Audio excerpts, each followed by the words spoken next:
আসসালামু আলাইকুম রহমতুল্লাহ। সবাই কেমন আছো? একটা কথা শোনো, সেটা হলো আমরা যে প্রতিষ্ঠানটাতে পড়ি, আমাদের মতো এই প্রতিষ্ঠানগুলোকে দ্বীনি প্রতিষ্ঠান বলে। বলো, কি প্রতিষ্ঠান বলে? দ্বীনি প্রতিষ্ঠান মানে যেখানে দুনিয়াও শেখানো হয়, পরকালও শেখানো হয়। তো দ্বীনি প্রতিষ্ঠানে সবচেয়ে গুরুত্বপূর্ণ একটা বিষয় যেটা থাকে বাহ্যিক দৃষ্টিকোণ থেকে মানুষ যেটা মনে করে, সেটা হলো আত-তুহুরু শাতরুল, পরিষ্কার পরিচ্ছন্নতা ঈমানের।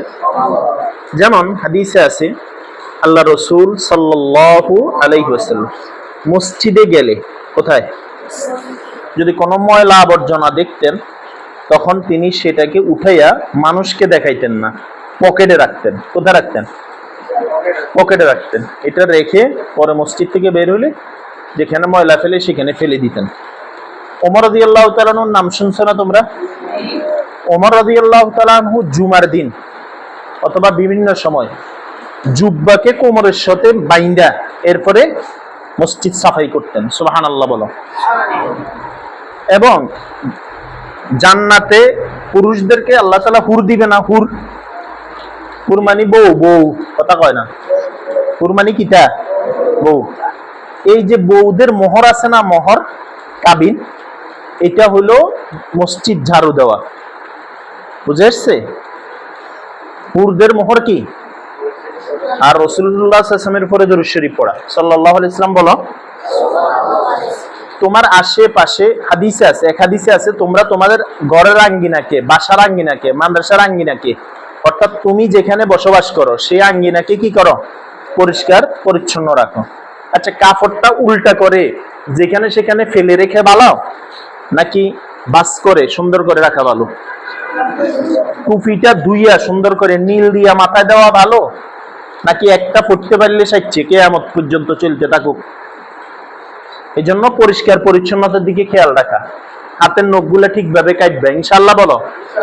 তোমরা এখন বড় হইছো, এখন মায়ে কেটে দেওয়ার দরকার নাই, হুজুররা কেটে দেওয়ার দরকার নাই। চুলগুলা সমানভাবে কাটবা। এরপরে শরীরে আতর ব্যবহার করবা, সুগন্ধি ব্যবহার করবা। এখন গরমকাল, গামাসি পাউডার ব্যবহার করবা।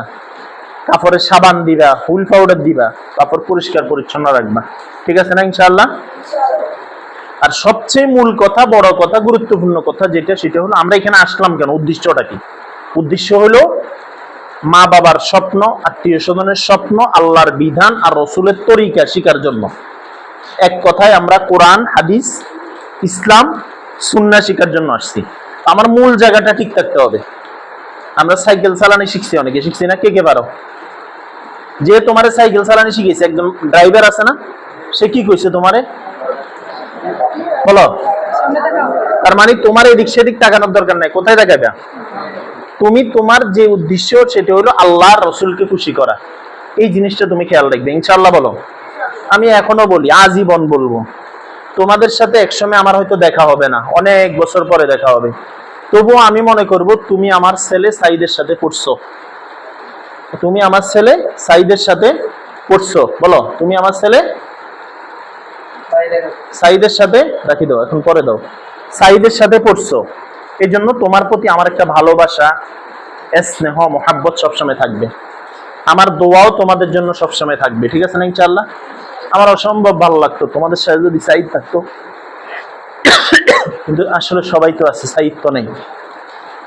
আমি বাপ হিসেবে অনেক মিস করি, ওস্তাদ হিসেবে অনেক মিস করি, তার বন্ধু হিসেবে অনেক মিস করি, তার খেলার সাথী হিসেবে অনেক মিস করি, তার পড়ার সাথী হিসেবে অনেক মিস করি। আমি তার মাঝে মাঝে আমার পড়া শোনাইতাম। সাধারণত দেখবে তার হাটা উচ্চারণ খুব সুন্দর ছিল, দেখছো না? সাইদের হা উচ্চারণ সুন্দর ছিল না? এই হা উচ্চারণটা মূলত আমি শিখেছি ওরে, আমি আমার উস্তাদ থেকে। তো তোমরা একে অপরের সাথে মোহাব্বতে চলবা, ভালোবাসা নিয়ে চলবে, ইনশাআল্লাহ বলো। কেউ কাউকে মারবা না। জাহিদ, আলিফ, বুঝতেছ? কেউ কাউকে মারবা না, আঘাত করবা না। কথার আঘাত, হাতের আঘাত, মুখের আঘাত, কোনো জায়গায় আঘাত করবা না, কোথাও আঘাত করবা না, ইনশাআল্লাহ বলো। আজকেও তোমাদের জন্য একটু নাস্তার ব্যবস্থা করা হয়েছে, আলহামদুলিল্লাহ বলো।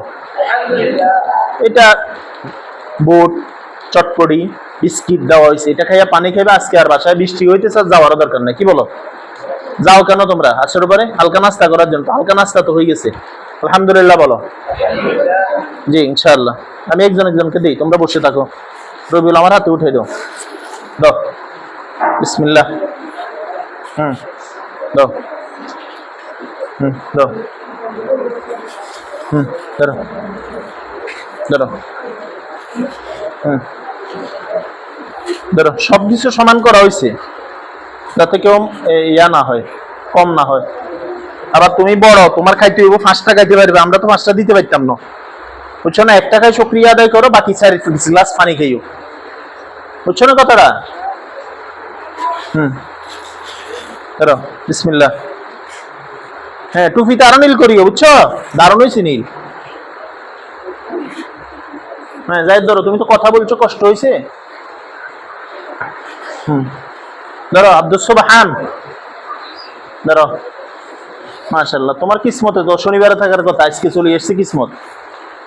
ধরো মাশাআল্লাহ। ডানাতে নাও, বিসমিল্লাহ বলে নাও। পাওয়ার নেওয়ার পরে কি বলো? তোকে আলহামদুলিল্লাহ তো হইল না,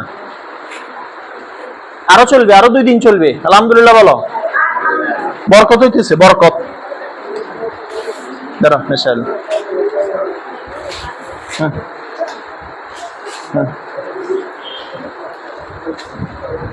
ধরো, নাওয়াল ধরো।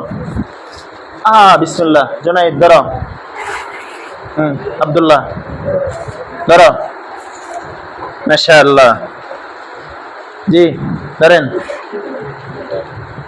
ধরেন। আরেকটা প্যাকেট সাইদের জন্য থাকতো, তাই না? এখন সাইদও নাই, প্যাকেটও নাই, কিচ্ছু নেই। ধরো, ধরো। ধরো মাশাআল্লাহ। ধরো, ধরো, ধরো। ধরো। পায় নাই কে? তোমারটা তোমার পকেটে দিলাম, আর কে পায় নাই? সবাই পাইছে। ঠিক আছে আলহামদুলিল্লাহ। ধরেন বাবুর্চি সাহেব একটা নেন।